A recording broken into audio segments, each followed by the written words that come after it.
गुरुर्ब्रह्मा गुरुर्विष्णु गुरुर्देवो महेश्वर गुरुर्साक्षात् परब्रह्म तस्मै श्री गुरुवे नमः। ध्यान मूलम गुरुमूर्ति पूजा मूलम गुरुपादुका मंत्र मूलम गुरुवाक्यम तो मोक्ष मूलम तो गुरुर्कृपा। सद्गुरु तुम दयालो दाता तुम दयालो तुम लग मेरी दौड़ जैसे कागज जहाज को सूझे और ठोर। सद्गुरुदेव भगवान की जय, सच्चिदानंद भगवान की जय। जयकारा बोल मेरे गुरु महाराज की जय। प्रिय मित्रों और साथियों और दर्शकों, पुनः हाजिर हूं एक बार आपके सामने सुंदर उपयोगी जानकारी लेकर। प्रोग्राम की शुरुआत गुरु महाराज जी की वंदना से करिए, क्योंकि ये मार्ग गुरुगम्भीर मार्ग है। यह तो ब्रह्मांड तत्व पिंडे, पिंड और ब्रह्मांड का तारतम्य सदगुरु कृपा के बिना समझ में आ नहीं सकता। और विषय नवग्रहों में से अद्भुत देवता राहु केतु की चर्चा करना आया हूं, तो फिर गुरु वंदना तो बहुत जरूरी है भाई। प्रिय दर्शकों, राहु एक जादू, राहु एक चमत्कार, राहु एक रहस्य पार्ट 1 में मेरा प्रयास था कि मैं आपको समझाऊं कि राहु की उत्पत्ति कैसे हुई।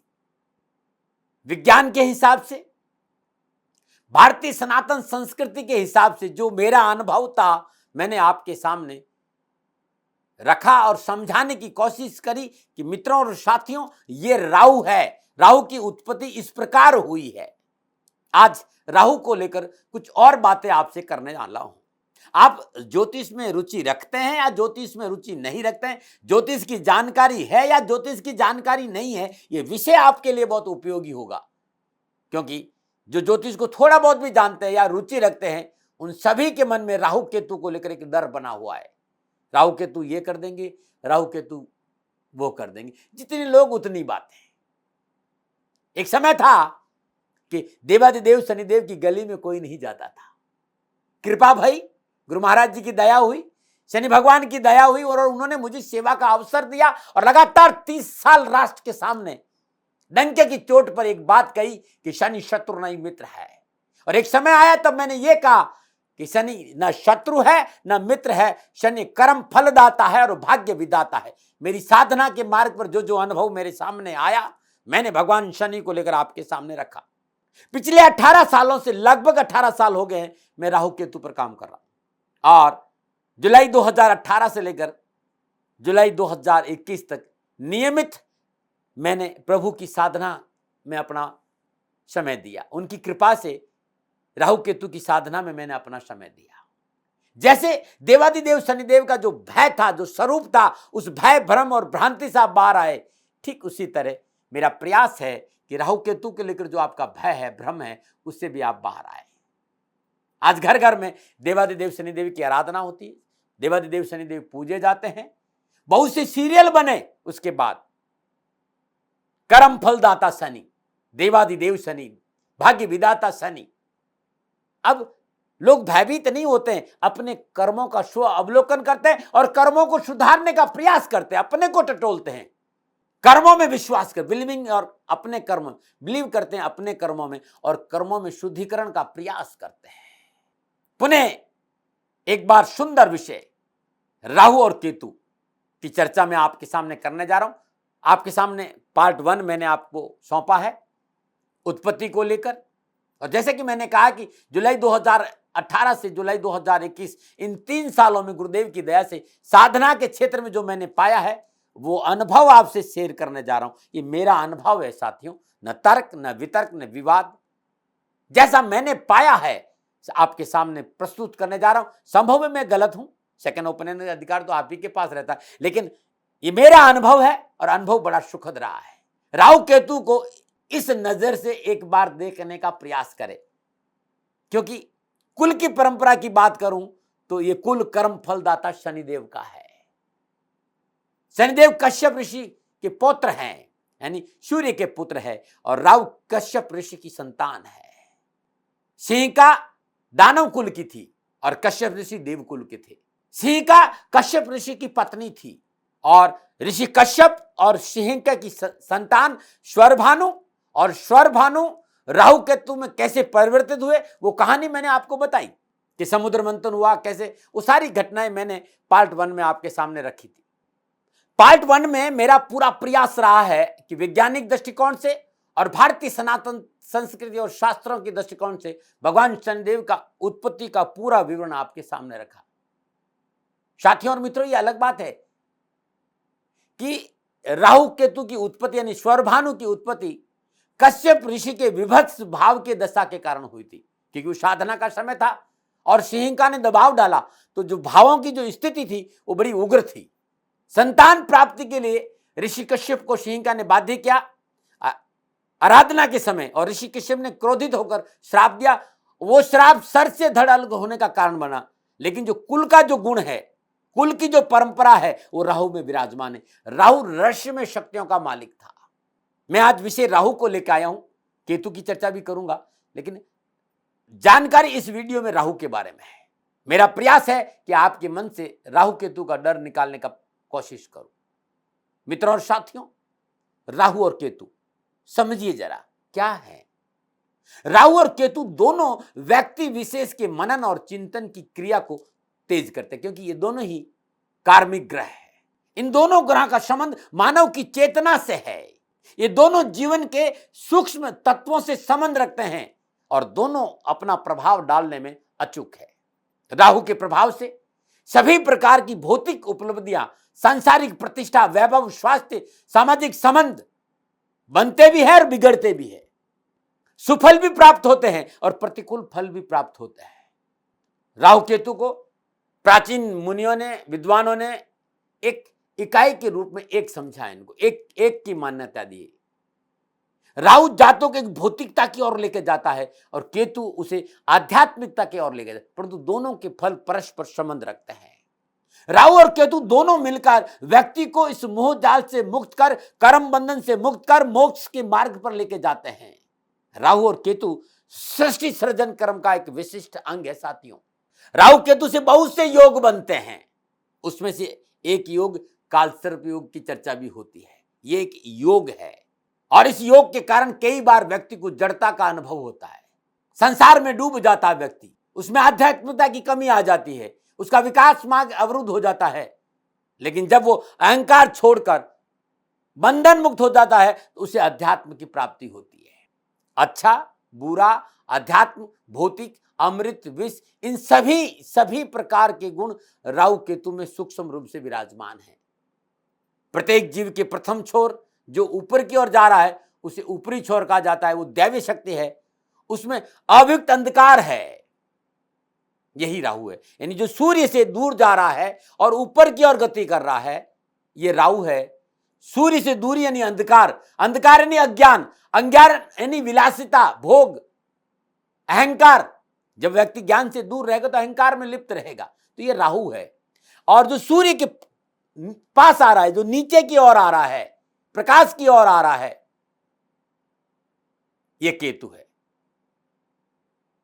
ये मोक्ष का दाता है। तो दोनों मिलकर एक पूर्ण जीव को व्यक्त करते हैं। सृष्टि के मायाजाल को बुनने और इस मायाजाल से बाहर निकालने का दायित्व राहु और केतु के। दोनों मिलकर संघर्ष के बाद विरक्ति जरूर देते हैं व्यक्ति को, इस संसारिक जगत को से ऊपर उठाकर अनंत मार्ग की ओर ले जाते हैं। ये राहु और केतु, जो भीतर की जो चेतना है, जो सुषुम्ना है, वो ऊर्ध्व गति तभी होती जब राहु केतु सक्रिय हो जाते हैं।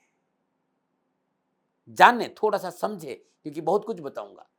राहु राजनीति, अचानक घटना, अकस्मात घटना घटित होना, सास, शारीरिक परिश्रम, मशीन, कारखाने, फोटोग्राफी, प्रिंटिंग, शेयर मार्केट, मोटापा, नेगेटिव ऊर्जा, विध्वंसात्मक प्रवृत्ति, करंट लगना, अनुसंधान, कालाबाजारी, जासूसी, कुतर्क, कारावास, बातों को घुमा के कहना, विश्व विद्या, सर्व विद्या, नाशूर, अपस्मार, चेचक, कठोर वाणी, वाक युद्ध, झूठ बोलने में माहिर, वायु, कफ, खांसी, सांस की तकलीफ, स्नायु रोग, मानसिक परेशानियां, संधिवात, उदरवात, इस तरह की बीमारियों का संबंध राहु से कहा गया है। लेकिन ये कब होगा, कैसे होगा, इस विषय पे बहुत विस्तृत रूप से समझाने की कोशिश करूंगा। और ये परेशानियां है तो सटीक वैदिक उपाय भी बताऊंगा, बस मेरे साथ रहिए आप। राहु आद्रा स्वाति शतभिषा नक्षत्र का स्वामी है।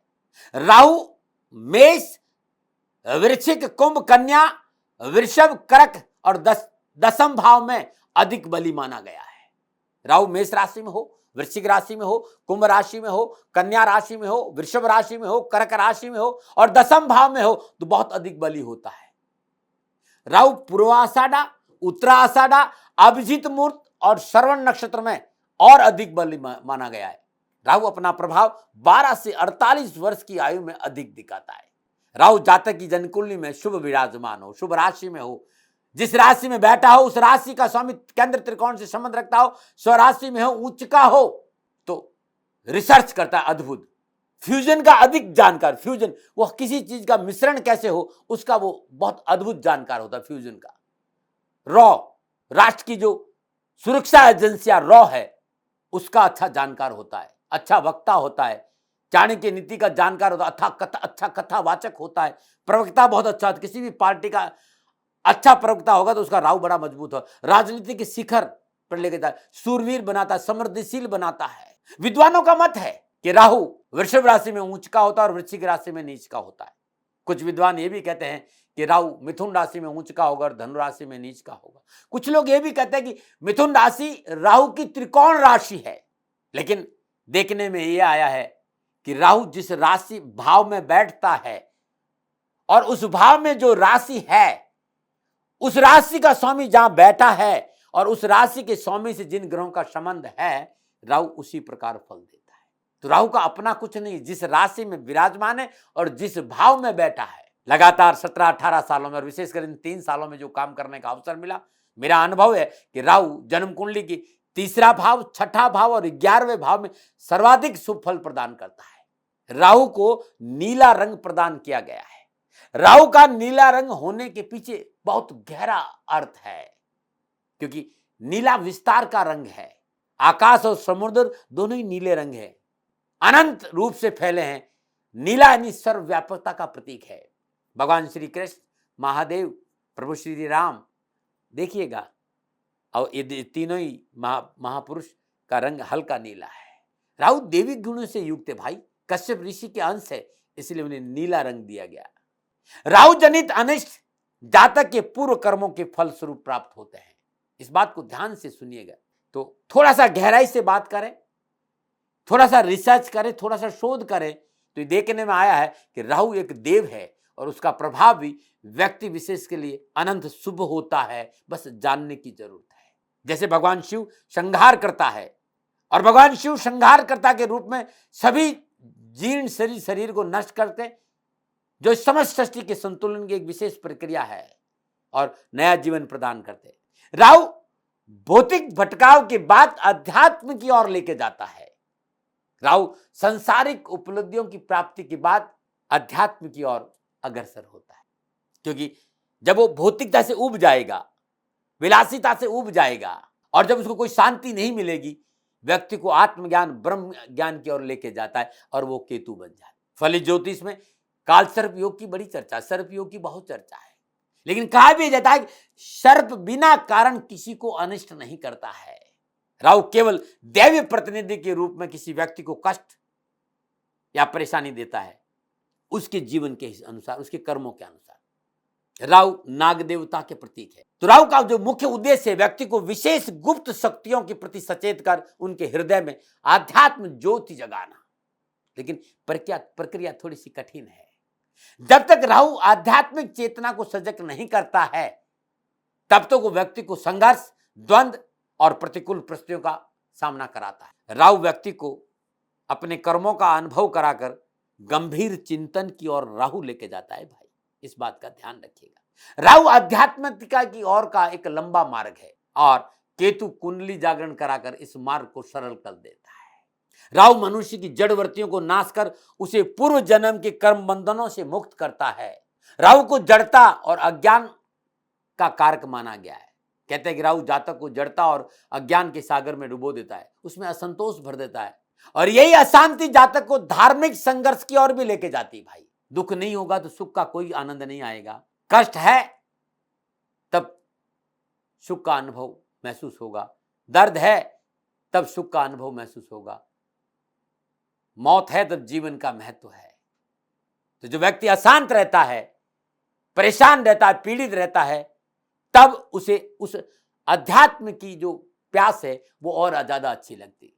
तो राहु जनित जितने भी योग है उनका जो फल है वो गहन कर्म बंधन से बंधे होते, उसे अच्छे या बुरे जो भी फल मिलते निश्चित रूप से हमारे पुनर्जन्म से संबंध रखते हैं। तो कर्म फलदाता शनि मानव के किए गए कर्मों के विपुल भंडार में से किस कर्म को कितना और किस प्रकार भुगतना है, ये काम शनिदेव का है। कहा भी है कि शनि सम राहु कुंज सम केतु, मंगल के समान केतु फल देता है और शनि के समान राहु फल देता है। अपने कर्मों को भुगतवा कर, अपने दोषों को भुगतवा कर राहु व्यक्ति को मुक्त करता है और अच्छे मार्ग पर लेकर आता है। जब राहु जातक की जन्मकुल में कर्मों के अनुसार प्रतिकूल विराजमान है, शारीरिक और मानसिक कष्ट से व्यक्ति को निराशा का भाव आता है, और जब व्यक्ति निराश हो जाता है, परेशान होता है, तब राहु व्यक्ति को आग में तपाकर कुंदन बनाने की प्रक्रिया शुरू करता है। संघर्ष की ओर, जितना संघर्ष उतना अधिक कुंदन बनेगा, और तब वो मोक्ष की ओर जाता है, यानी केतु की ओर। राहु मन को व्यतीत कर जातक को श्रेष्ठतम आत्म संपर्क से जोड़ता है। ये मैंने 3 सालों में देखा है, ये मेरा अनुभव है भाई। जब व्यक्ति मन से व्यतीत हो जाएगा तो वो चेतना की ओर आएगा, स्व अवलोकन की ओर आएगा, आत्म मंथन की ओर आएगा, और राहु ऐसा करता है। राहु जातक की इच्छा शक्ति और संकल्प शक्ति को बल प्रदान करता है, लेकिन राहु की अशुभता को दूर करने के लिए ज्ञान और बुद्धि के आगे समर्पण करना बहुत आवश्यक है, यानी सद्गुरु की शरणागत बहुत जरूरी है। आप चाहते हो कि राहु की अशुभता दूर हो तो सद्गुरु की शरणागत और शिव की साधना, चाहे वो फिर षडाक्षरी मंत्र हो, चाहे पंचाक्षरी मंत्र हो, चाहे महामृत्युंजय मंत्र हो, या फिर शिव गायत्री हो, या श्री शिवाय नमस्तुभ्य हो, या फिर पंचामृत से अभिषेक हो, बेलपत्र का अर्पण हो, या फिर शमी वृक्ष के पत्ते का अर्पण हो, चाहे धतूरे का पुष्प अर्पण हो, चाहे गुलाब के पुष्प, शिव की आराधना से राहु अच्छे मार्ग पर आ जाता है। लेकिन जो ही लोग राहु और केतु का नाम सुनते हैं उनका चेहरा पीला पड़ जाता है, उनके मुंह से अनायास निकल जाते हैं, ओह राहु की दशा मतलब परेशानियां, केतु की दशा यानी अब घर में परेशान ही परेशान, जबकि ऐसा है नहीं। जैसे हमारे 7 ग्रह है ना, ऐसे ही राहु केतु सभी के लिए ना तो पूरी तरह से अच्छे हो सकते हैं, ना पूरी तरह से खराब है। हाँ, यह सही बात है कि 7 ग्रहों की तरह किसी राशि के मालिक राहु और केतु नहीं है, दोनों छाया ग्रह है, और छाया कोई भी हो उसका अपना कुछ नहीं होता है, वो दूसरों को अक्स दिखाती है। ठीक इसी प्रकार राहु केतु है, जो किसी राशि के मालिक तो नहीं है, परंतु जिस राशि जिस भाव में बैठ जाते हैं उसी के अनुसार फल देते हैं। जिस राशि में बैठेंगे राहु केतु, उस भाव, उस राशि के स्वामी के अनुसार अपना फल बदलते रहते हैं। लेकिन ध्यान रखना, जो उनका मूल स्वभाव है वो जरूर बनाए रखते हैं, इससे आप भूलना नहीं कभी। यहां एक बात याद रखिएगा, राहु केतु किसी भी भाव में हो, किसी भी राशि में हो, आपको डरने की आवश्यकता नहीं है, इस बात का ध्यान रखिएगा। क्योंकि राहु जिस भाव में विराजमान है और जिस राशि में विराजमान है, उस राशि का राशि अधिपति का संबंध कहां पर है, किस अवस्था में विराजमान है और किन ग्रहों से दृष्ट है, इसे देखना बहुत जरूरी है। पिछले 3 सालों में ये निजी अनुभव है कि राहु जब तीसरा भाव, छठा भाव, 10वां भाव और 11वें भाव में होगा तो बहुत अति शुभ फल प्रदान करेगा। राहु तीसरा, छठा, 10वां और 11वें भाव में बहुत ही शुभ फल प्रदान करता है। इसका यह मतलब नहीं कि पहले और दूसरे में खराब फल देगा, ऐसा नहीं है, लेकिन इन भावों में अच्छा फल देता है। 4, 8 और 12, चौथा भाव, 8वां भाव और 12वां भाव में राहु शुभ फल प्रदान नहीं करता है। इस बात का ध्यान रखना चाहिए। मैं फिर याद दिलाना चाहता हूं, मेरी बात को गहनता से सुनिएगा कि पहले और दूसरे भाव में खराब फल नहीं देता, ऐसा कुछ नहीं है। इससे आपको बाहर आना चाहिए। ये नियम हमेशा पूरी तरह लागू नहीं होता, ना हमेशा 3, 6, 10, 11 में अच्छा फल देगा, ना हमेशा 4, 8, 12 में खराब फल देगा। राहु स्वयं रहस्य है भाई, उससे मिलने वाला फल कैसे अरहस्यपूर्ण हो सकता है? उससे मिलने वाला फल भी रहस्यपूर्ण होगा। आसानी से समझ में आ जाए ऐसे कैसे हो सकता है? इसलिए मैं आपके सामने आया और 17-18 साल के साथ साथ इन 3 सालों में बहुत गहन साधना करने का अवसर मिला और बड़ा आनंद आया। सोचा कि आपके सामने चर्चा करूं। सरल शब्दों में मैं आपको समझाऊं तो दोनों ही कार्मिक ग्रह हैं। राहु और केतु आपकी पूर्व जन्मों के कर्मों के फल के रूप में आपको इस जन्म में फल प्रदान करते हैं। राहु पूर्व जन्मों के फल जो आपने किया है उनका फल देता है और केतु अगले जन्मों का मार्ग क्लियर करता है। राहु जो मिल रहा है पूर्व जन्म का, उन कर्मों के फलों को देता है और केतु आपके अगले जन्मों के लिए रास्ता तैयार करता है। तो दोनों ही एक राह के दो पड़ाव है, दोनों ही एक राह के दो पड़ाव है, कर्मों को डेस्टिनी से जोड़ने का कार्य करते हैं। थोड़ा और समझिए गहराई से। दूसरे ग्रहों की तरह राहु ग्रह नहीं है, छाया ग्रह, मतलब छाया है, और छाया किसी चीज की हो सकती है। छाया को देखकर आप पूर्ण निर्णय नहीं कर सकते हैं जब तक आपको पता नहीं चल जाए कि छाया किसकी है। तो मैंने वैज्ञानिक दृष्टिकोण से आपको समझाया था कि आकाश से मंडल में राहु केतु कैसे हैं। सूर्य के चारों ओर पृथ्वी घूम रही है और पृथ्वी के चारों ओर चंद्रमा घूम रहा है। ये पथ है, ये पथ है। तो सूर्य का जो ग्रेविटेशन है उसके आधार पर पृथ्वी अपने अक्ष पर 23.5 डिग्री झुकी हुई सूर्य की परिक्रमा करती है और चंद्रमा पृथ्वी की परिक्रमा करता है। चंद्रमा पृथ्वी की गति के कारण इनका परिभ्रमण पथ चार्ज हो जाता है। सूर्य की परिक्रमा का मार्ग और चंद्रमा के धरती की परिक्रमा का मार्ग अलग अलग है। जहां ये दोनों एक दूसरे को काटते हैं वहीं राहु और केतु की उत्पत्ति होती। चंद्रमा इस मार्ग को काटते हुए उत्तर की ओर जाता है, उस नोड को राहु कहते हैं, और जो दक्षिण की ओर जाता है उस नोड को केतु कहते हैं। राहु सदैव सूर्य से दूर जाता है और केतु सदैव सूर्य के पास आता है। यानी राहु अपनी इच्छाओं की पूर्ति के लिए भागता और दौड़ता है, भटकता है, अंतगति मोक्ष है, परंतु भटकाव के बाद, परंतु सीधी सीधी बात करता है केतु मोक्ष की। केतु चेतना की बात करता है, केतु अंतर जागृति की बात करता है। केतु जलती हुई लौ है, सदैव हमेशा सदैव भक्ति रहस्य अनुभव की ओर उन्मुख रखता है। केतु प्रभावित व्यक्ति अनुभव की ओर जाता है, केतु ज्ञान की ओर लेके जाता है, अंतर चेतना की ओर, इन्फिनाइट की ओर, अनंत ऊर्जा की लेकर। केतु जो ही आपकी जन्मकुल में अनुकूल होगा तो ही व्यक्ति अपनी भीतर की कुंडली के बारे में सोचेगा। वो फिर इला और पिंगला और सूर्य और चंद्र और सुषमणा को टटोलने की कोशिश करेगा। राहु भौतिकता के कारण गर्त की ओर ले जाने का प्रयास करता है। हमारे कर्मों के अनुसार, हमारे कर्मों के अनुसार ये अच्छे और बुरे फल देता है, क्योंकि कार्मिक ग्रह है। राहु अतृप्त है क्योंकि उसके पास शरीर नहीं है, इंद्रियां है, वो अतृप्त है, उसमें असंतोष है।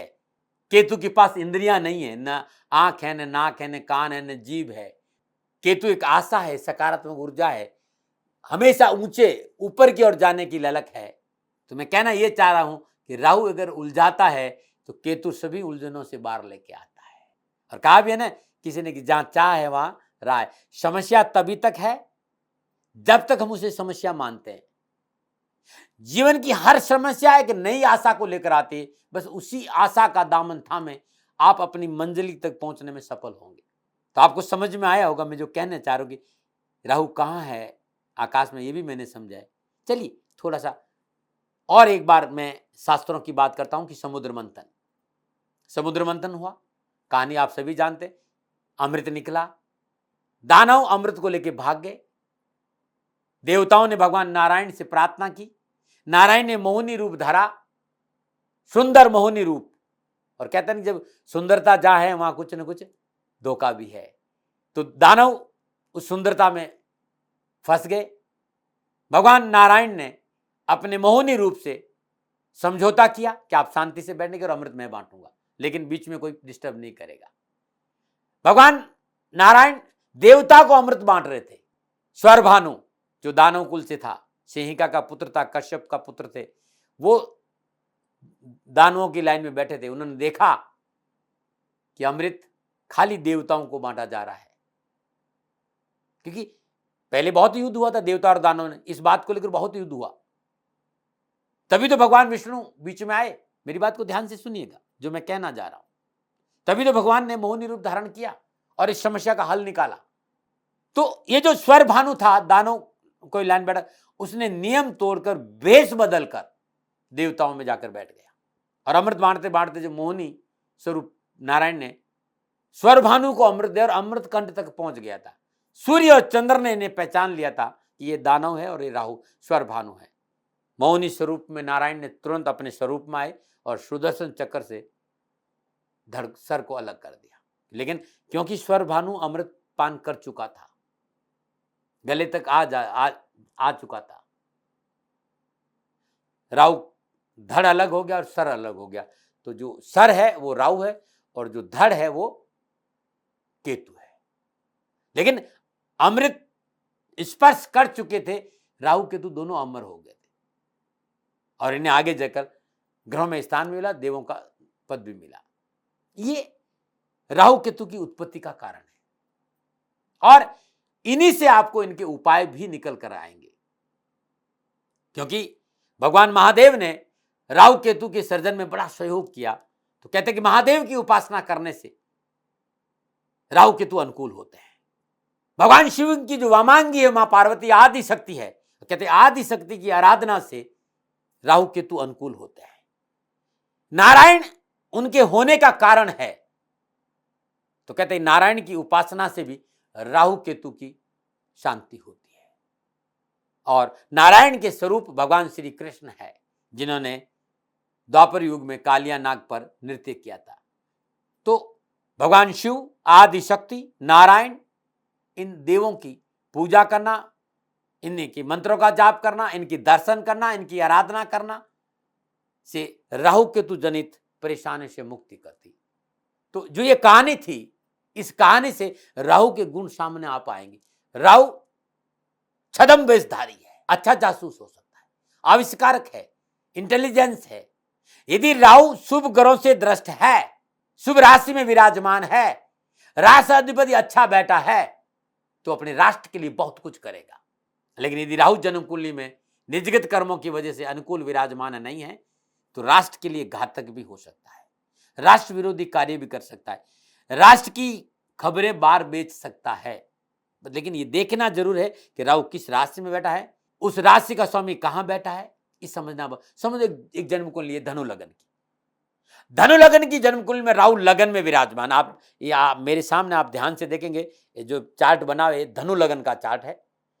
राहु धनम लगन की कुंडली में लगन भाव में विराजमान है और धनु लगन का कुंडली में धनु राशि का स्वामी बृहस्पति है और धनु राशि का स्वामी बृहस्पति नवम भाव में विराजमान है। राहु धनु राशि में लगन भाव यानी प्रथम भाव में विराजमान है और धनु राशि का स्वामी बृहस्पति है और वो नवम भाव में विराजमान है।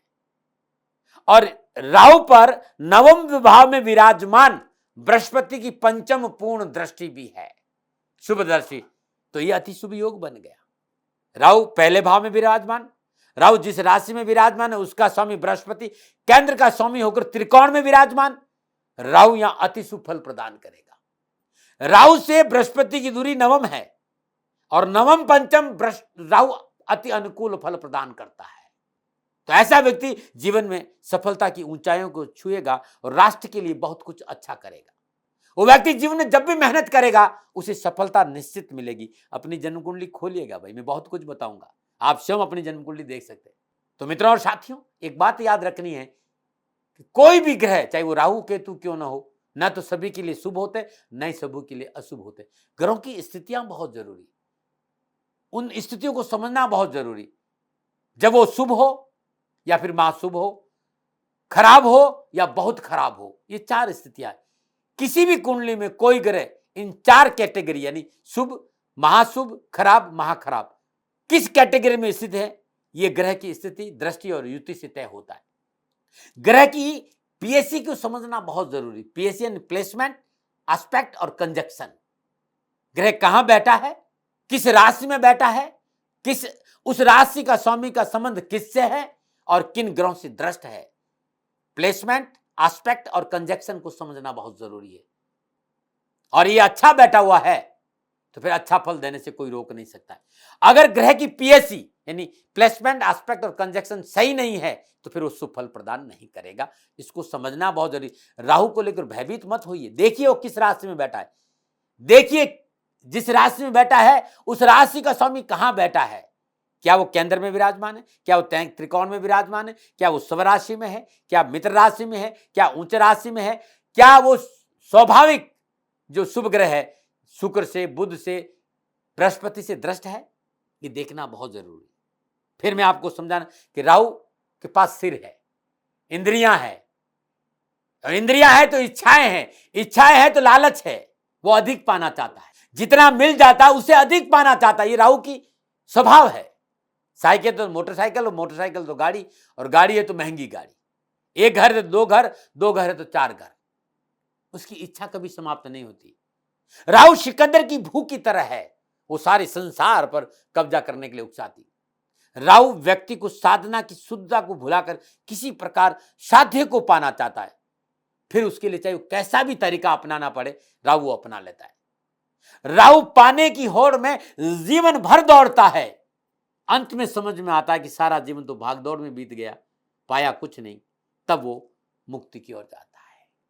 और केतु संसार से हटाकर ईश्वर में जोड़ने का काम कर, केतु के रूप है, ये केतु के रूप है। राहु इच्छाओं की दौड़ है जो कभी पूरी नहीं होती, और केतु एक मलंग है, आनंद है, जो हर हाल में खुश रहता है। केतु को कुंजवत का है, मंगल के समान। केतु के साथ मंगल हो तो व्यक्ति को दुर्घटनाएं बहुत ज्यादा होती है। आग से डर होता है, बारूद से डर होता है। केतु यदि जन्मकुंड में अनुकूल नहीं है तो व्यक्ति आपराधिक गतिविधियों से जुड़ जाता है।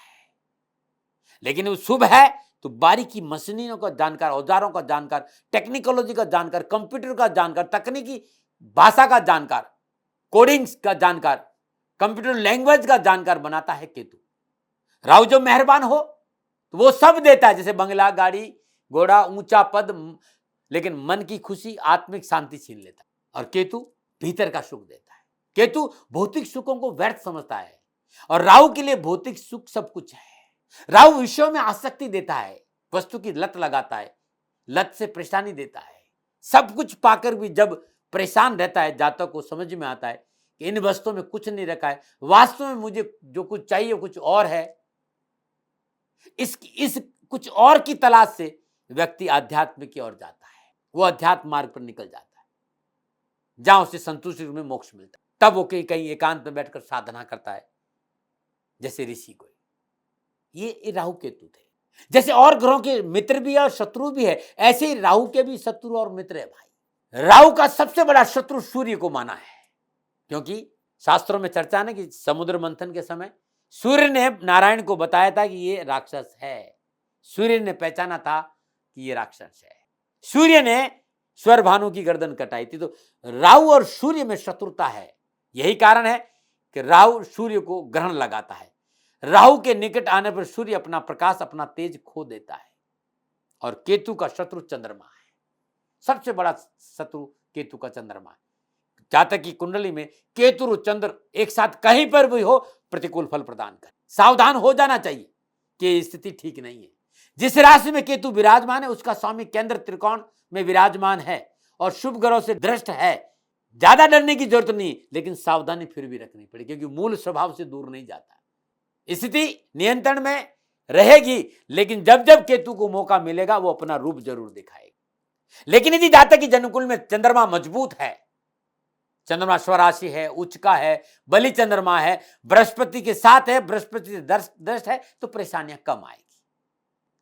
यहां राहु जिस राशि में स्थित है उसका स्वामी राहु से पंचम स्थान में और नवम स्थान में हो तो राहु से मिलने वाले फलों में शुभता आ जाएगी। राहु से उसका स्वामी अगर चतुर्दशम हो राहु जहां विराजमान है, जिस राशि में विराजमान है, उस राशि का स्वामी चतुर्दशम हो तब भी सुफल प्रदान करता है, लेकिन मेहनत बहुत कराता है, संघर्ष बहुत कराता है। राहु और केतु से बनने वाले योगों में केतु और चंद्रमा के एक साथ बैठने वाले अनेक योग है। बृहस्पति की राशि में चंद्र और केतु का योग बनता है, कर्क राशि है, वहां बृहस्पति उच्च का है, केतु भी वहां बैठा है। या धनु राशि में बृहस्पति या मीन राशि में बृहस्पति है और केतु वहां पर भी है और बृहस्पति भी है, या फिर बृहस्पति की दृष्टि है, तो व्यक्ति सांसारिक जीवन से मोह तोड़ देता है, वो विरक्ति और जाता है, संसार में रहते हुए भी साधुमय जीवन जीता है, विरक्त रहता है। राहु की शत्रुता में मंगल और बृहस्पति का नाम भी आता है। राहु के साथ मंगल बैठ जाए तो अंगारक योग बनता है, राहु के साथ बृहस्पति बैठ जाता तो चंडाल योग बनता है। राहु मंगल का जो अंगारक योग है वो अच्छा नहीं माना गया है। ऐसे ही बृहस्पति और राहु का योग भी अच्छा नहीं माना, चंडाल योग माना गया। परंतु वृश्चिक लग्न के एकादश भाव में यदि ये योग बन जाता है तो आर्थिक रूप से बहुत मजबूती बनती है। राहु और बृहस्पति यदि एकादश भाव में है या पंचम भाव में भी है, ये योग जन्म कुंडली के पंचम भाव में बने, ध्यान से सुनिएगा, तो व्यक्ति की उस ग्रह की दशा विशेष में समृद्धि मिलती है, लेकिन संतान को कष्ट होता है। और ये बात मैंने देखी, जब भी केतु के साथ बृहस्पति विराजमान हो, चंडाल योग नहीं बनता है, ये पूर्ण साधनामय योग बनता है, भक्ति योग बनता है। यदि बृहस्पति के साथ केतु कहीं भी होगा, व्यक्ति आराधना की ओर जाएगा। बृहस्पति, शुक्र और केतु और शनि एक साथ है तो फिर विरक्ति में कोई कमी नहीं रहती, आराधना में कोई कमी नहीं रहती। राहु और बुध एक साथ बैठ जाते हैं तो जड़ योग बनता है, परंतु निर्भर करता है कि राहु किस राशि में विराजमान है, उसका स्वामी कहां विराजमान। लेकिन मैंने यह देखा कि राहु और बुध एक साथ बैठ जाते हैं और शुभ राशि में विराजमान है तो राजनीति के क्षेत्र में बहुत अद्भुत वक्ता बनाता है और राजनीति के शिखर पर लेकर जाता है। व्यक्ति बहुत तार्किक होगा, अद्भुत भाषा शैली होगी। ऐसे लोग मार्केटिंग के क्षेत्र में बहुत सफलता हासिल करते हैं, उनका दिमाग बहुत तेज होता है। किसी भी चीज को कैसे बेचना और कितना अच्छी तरह से बेचना उनसे ज्यादा कोई नहीं जानता, यदि राहु बुध साथ में विराजमान हो। लेकिन एक बात जरूर देखी कि वाणी दोष आ जाता है। यदि वो शुभ ग्रह से दृष्ट नहीं है, नैसर्गिक ग्रहों से, शुभ ग्रहों से दृष्ट नहीं है, तो वाणी में दोष आ जाता है। लेकिन केतु और बुध का संबंध अच्छा नहीं माना है। केतु और बुध यदि दूसरे भाव में विराजमान हो और कर्क राशि में हो, वो कर्क राशि में है तो उसका कर्क राशि का स्वामी चंद्रमा होगा, अच्छा नहीं मानते, ध्यान रखिएगा। यदि कर्क राशि में है तो कर्क राशि का स्वामी चंद्रमा होगा, सिंह राशि में तो सूर्य होगा और मिथुन और कन्या राशि में तो बुध होगा, वृषभ और तुला राशि में तो शुक्र होगा और मेष और वृश्चिक राशि में है तो मंगल होगा, धनु और मीन राशि में है तो बृहस्पति होगा और मकर और कुंभ राशि में है तो शनि होगा। जिस भाव में, दूसरे भाव में यदि राशि विराजमान, उस राशि के स्वामी को देखना पड़ेगा, उस राशि का स्वामी कहां विराज, किस ग्रह के साथ विराजमान है, किस ग्रह की दृष्टि, ये महत्वपूर्ण है। यदि राशि स्वामी दूसरे और सातवें भाव का स्वामी होकर बैठा है तो स्वास्थ्य में थोड़ा सा ऊंचा नीचा देखना पड़ेगा। स्वास्थ्य को लेकर दशा और अंतरदशा और महादशा में प्रतिकूलता के फल प्राप्त हो सकते, कि दूसरा और सातवां भाव मार्क भाव है। इसका यह मतलब नहीं कि मृत्यु हो जाएगी, कष्ट मिल सकता है। ऐसा कष्ट मिल सकता है जो मृत्यु तुल्य हो, जैसे नौकरी से सस्पेंड हो गया, कोई चारित्रिक कलंक लग गया, बदनामी होगी, ये भी तो मृत्यु तुल्य कष्ट ही है। यदि राशि स्वामी दूसरे और 12वें भाव में है, सफलता तो मिलेगी, लेकिन खर्चों के बाद आवश्यकता से अधिक खर्चा कराएगा। राहु जहां विराजमान है उसका स्वामी दूसरे और 12वें भाव से संबंध रखता है, सफलता मिलेगी लेकिन खर्चा अधिक होगा। लेकिन जमीन जायदाद और यात्रा से धन का प्रबंध भी मैंने देखा है। यदि राहु जहां विराजमान है उसका स्वामी तीसरे और 11वें भाव में है तो यह स्थिति अच्छी है, इतनी बुरी नहीं है। हाँ, बहुत सफलता मिलेगी, काम भी बनेंगे, लेकिन मेहनत बहुत कराएगा। लाभ मिलेगा, सफलता मिलेगी, लेकिन कड़ी मेहनत और संघर्ष के बाद। लेकिन राशि स्वामी पंचम और नवम भाव में है, यह सबसे उत्तम स्थिति है, सफलता मिलेगी, लाभ मिलेगा। राहु केतु स्वयं आपको उत्तम फलों की ओर लेके जाएंगे। जब भी राहु की दशा आएगी, केतु की दशा आएगी, अवश्य आपको उत्तम फल प्राप्त होंगे। लेकिन राशि स्वामी यदि छठे और आठवें भाव में विराजमान है या छठे और आठवें से संबंध है, परिस्थितियां अच्छी नहीं मानी गई। ऐसी अवस्था में वैदिक उपाय यानी भगवान शिव की आराधना, रुद्राभिषेक, भगवान शिव को बेलपत्र अर्पित करना, शिवाष्टक का पाठ करना, रुद्राष्टक का पाठ करना, महामृत्युंजय मंत्र का जाप करना, शिव गायत्री का जाप करना, षडाष्टक जो भगवान शिव का जो मंत्र है, षडाक्षरी मंत्र है, उस मंत्र का जाप करना, पंचाक्षरी का मंत्र का जाप करना बड़ा शुभ होगा। नारायण की आराधना करना बड़ा शुभ होगा। ओम नमो भगवते वासुदेवाय नमः, इस मंत्र का जाप करना बड़ा शुभ। वैदिक उपाय ही आपको लाभ देगा। मैं और उपायों की मैंने इस मामले में वैदिक उपाय ही आपको फल देंगे। यदि केतु के साथ शनि है और शुक्र है, केतु के साथ शनि है और शुक्र भी है, तो व्यक्ति जातक होगा, जो व्यक्ति है वो विरक्त होगा, लेकिन दिखावा ज्यादा होगा, परम तत्व के नजदीक नहीं होगा, बातें बहुत बड़ी बड़ी होगी, भटकाव होगा। लेकिन केतु है, शनि है, शुक्र है और बृहस्पति भी है, बृहस्पति की दृष्टि है, फिर वो आदमी तपस्वी होगा। राहु और बुध की ज्यादा समस्या नहीं है, राहु और शुक्र की भी ज्यादा समस्या नहीं। केतु और शुक्र की युति और राहु और शुक्र की युति अच्छी मानी गई है।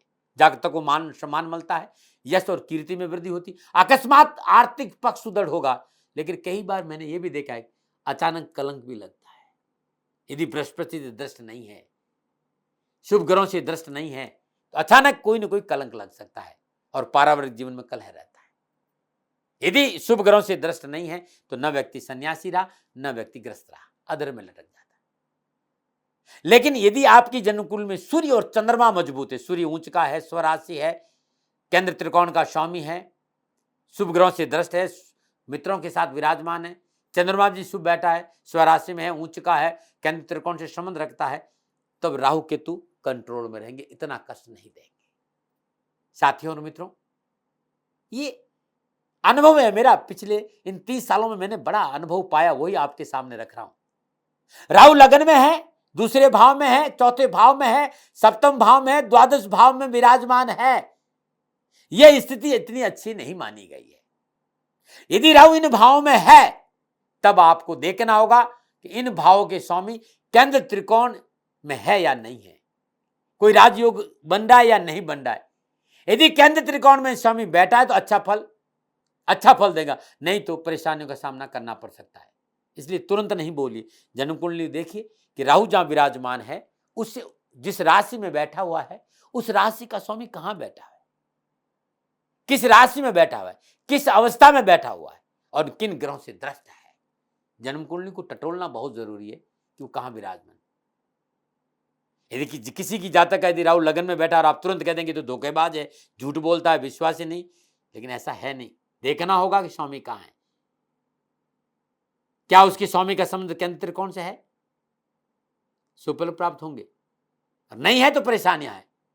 राहु दूसरे भाव में है तो कहेंगे आर्थिक पक्ष अच्छा नहीं माना जाता है, लेकिन यदि शुभ ग्रहों से दृष्ट है, धन मिलेगा, जन्मभूमि से दूर जाकर मिलेगा। इसलिए गहराई से शोध करना चाहिए कुछ भी बोलने से पहले कि उसका स्वामी कहां विराजमान है और स्वामी किन ग्रहों से दृष्ट है। सिर्फ राहु को देकर बोलना यह तर्क संगत नहीं है मित्रों। हां, दूसरे और 8वें भाव में राहु केतु की उपस्थिति सावधानी का संकेत जरूर देती है। आर्थिक स्थिति को लेकर, पारिवारिक रिश्तों को लेकर हमेशा सावधान रहना पड़ेगा। खान पान को लेकर भी धोखा हो सकता है। यदि इन दो ग्रहों भावों से संबंध है तो व्यक्ति की प्रसिद्धि की वजह से, यश की वजह से, कीर्ति की वजह से लोग उनके साथ षड्यंत्र कर सकते हैं, उन्हें खाने में कुछ खिला सकते हैं। सभी ग्रहों में से राहु की शनि से ज्यादा मित्रता है, लेकिन मैंने यह भी देखा है कि जब शनि और राहु एक साथ बैठे हो तो शापित योग बनता है, इसे अशुभ योग माना है। लेकिन जब राहु केंद्र और त्रिकोण भाव में स्थित हो, केंद्र त्रिकोण के स्वामी के साथ में हो, तब शनि और राहु नागमणि शुभ योग बन जाता है और इसे शुभ फल मिलते हैं, बहुत प्रसिद्धि मिलती है, बहुत व्यक्ति को ऊंचा पद भी देने में सक्षम होता है। ये अचानक सफलता देता है राहु।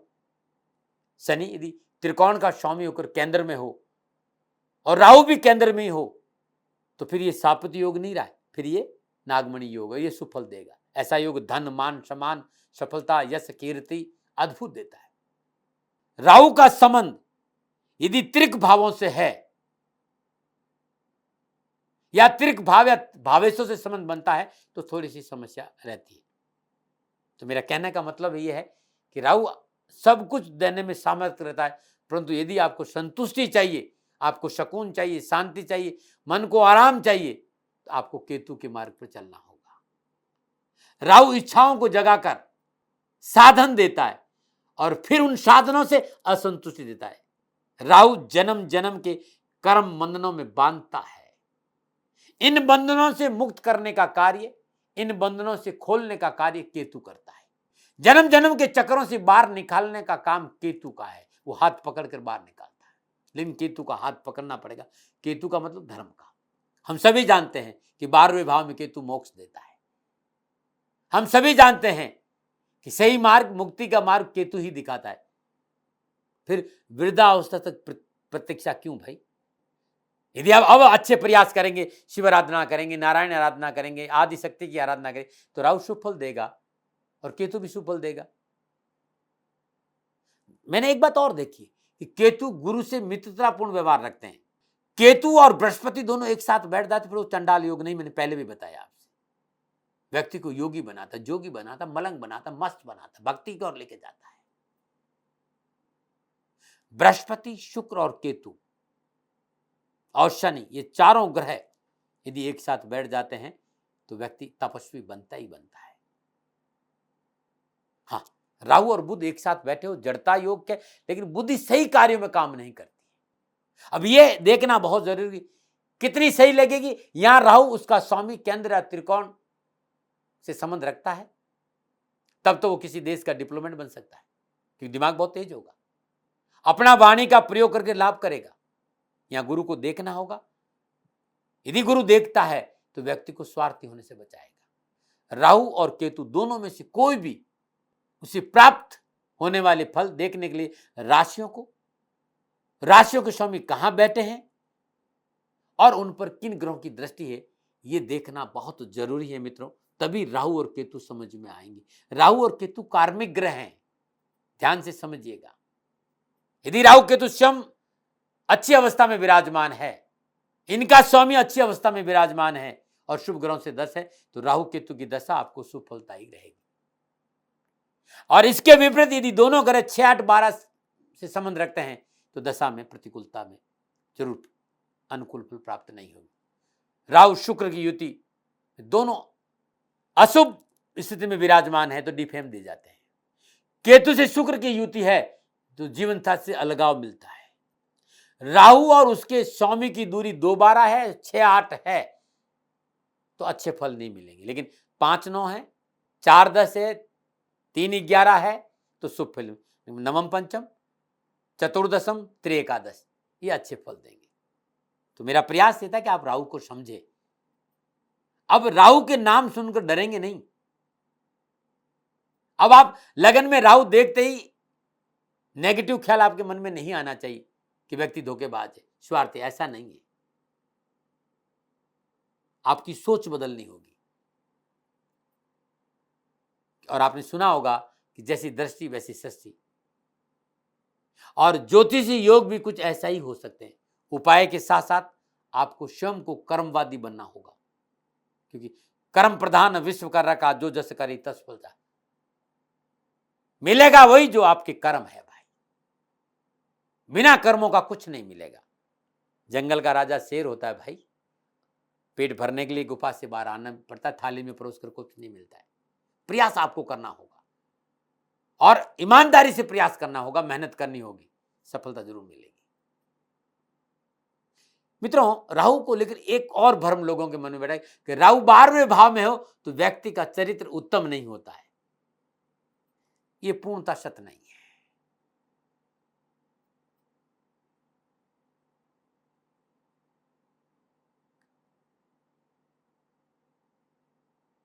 हाँ, अकेला राहु 12वें भाव में कुछ नेगेटिव फल जरूर दे सकता है।